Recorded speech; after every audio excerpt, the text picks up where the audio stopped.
আলোকিত শিশু কণ্ঠ পরিষদ মাদ্রাসা। মানে সবক অনুষ্ঠান ও দোয়া মাহফিল। এই দোয়া মাহফিলে আমাদের আজকে যিনি প্রধান মেহমান হিসেবে, প্রধান অতিথি হিসেবে উপস্থিত আছেন, বালাবাড়িহাট আইন সিনিয়র ফাজিল ডিগ্রি মাদ্রাসার সম্মানিত অধ্যক্ষ মহোদয়। বিশেষ মেহমান হিসেবে উপস্থিত আছেন বালাবাড়িহাট ফাজিল ডিগ্রি মাদ্রাসার সম্মানিত আরবি প্রভাষক।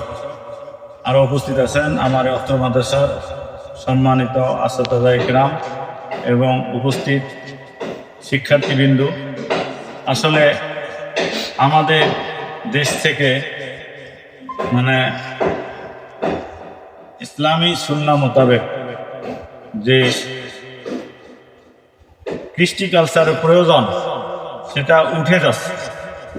তার বাস্তব নমিনি হলো এখন ফাজিল মাদ্রাসায়, কামিল মাদ্রাসায়, দাখিল মাদ্রাসায় এখনও কোন আলেম, আমরা যারা আলেম ওলামা আছি, আমরা এখন ওই খ্রিস্টানি, হিন্দু খ্রিস্টানের একটা কালচার যেটা আছে সেটি হলো নবীনবরণ অনুষ্ঠান। আমরা নবীনবরণ অনুষ্ঠান করি, এটা সম্পূর্ণরূপে হারাম। নতুন ছাত্র আসলে নবীন বরণ করি নেয়, ফুল দিয়ে বরণ করি নেয়, এইটা সম্পূর্ণরূপে হারাম। অথচ এই হারাম কাজটা এই আলিয়া মাদ্রাসায় ঢুকে গেছে।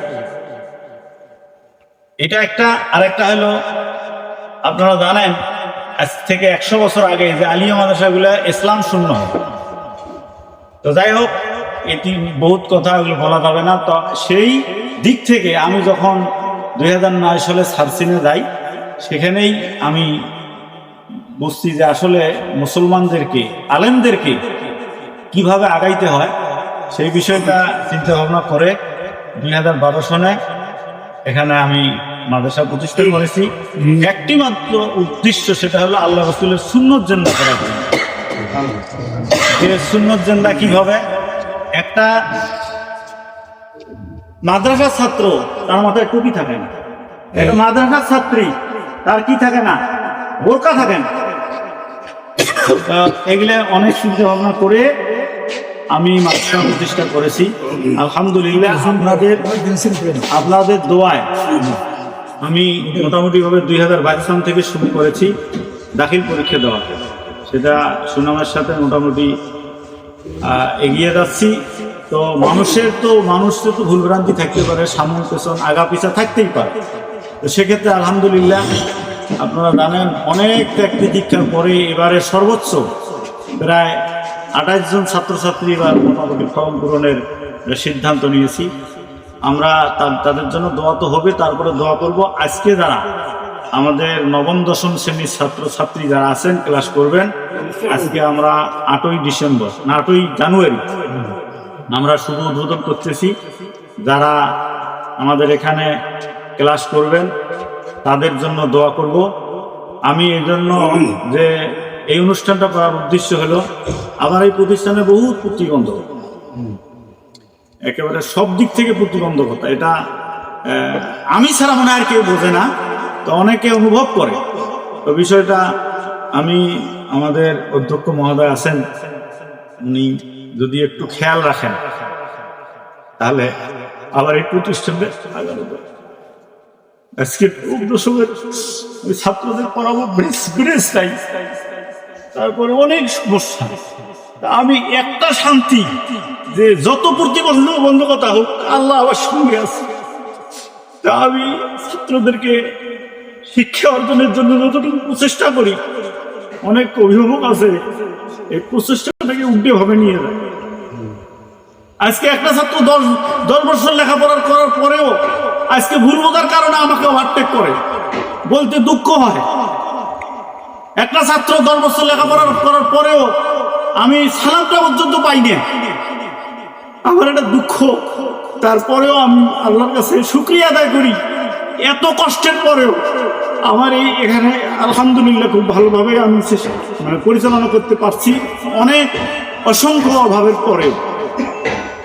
তো আমি আপনাদের যারা আজকে সবক নিতেছেন আর যারা দাখিল পরীক্ষা দিচ্ছেন, আমি মনে করি আমাকে কে কষ্ট দেয় তোমরা আমাদের কষ্ট দিও না।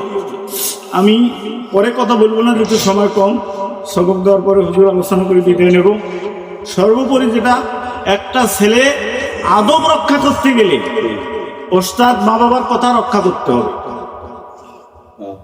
আর যদি রক্ষা না করে তার বিপরীত দেশে চলে যাবে। তা আমি দৃষ্টি আকর্ষণ করব যে অল্প সময়ের মধ্যে, 3 দিন আগে এই সিদ্ধান্তটা নিয়েছি, অল্প সময়ের মধ্যে আমরা যে ব্যবস্থাটা করেছি এটা অসংখ্য ত্রুটি বিচ্যুতি আছে, তারপরে ক্ষমার দৃষ্টিতে দেখবেন। আর সর্বোপরি আমাকে যারা শিক্ষক আছেন ওনারা তো আর্থিকভাবে আমাকে সহযোগিতা যেভাবে করেন সেটি হলো যে অল্প বেতনে তারা যে শ্রমটা দেন এর প্রতিদান আমি দিতে পারবো না। তো সেক্ষেত্রে আমি আমার অধ্যক্ষ মহোদয়ের কাছে আবেদন করব যে আসলে আপনি আপনার মাদ্রাসা চালান, আমরা মাদ্রাসা চালাই, সেখানে কি নাম হলো মহিউস সুন্নাহ, কোনো সুন্নত নাই ওখানে। আমার মাদ্রাসার ছাত্র যাওয়ার পরে ওখানে টুপি বাজাত নাই, লম্বা টুপি, লম্বা মানে চুল। আমার দুঃখ হয় যে আমি কেন এই মাদ্রাসায় রেজিস্ট্রেশন করি, কি জন্য করি।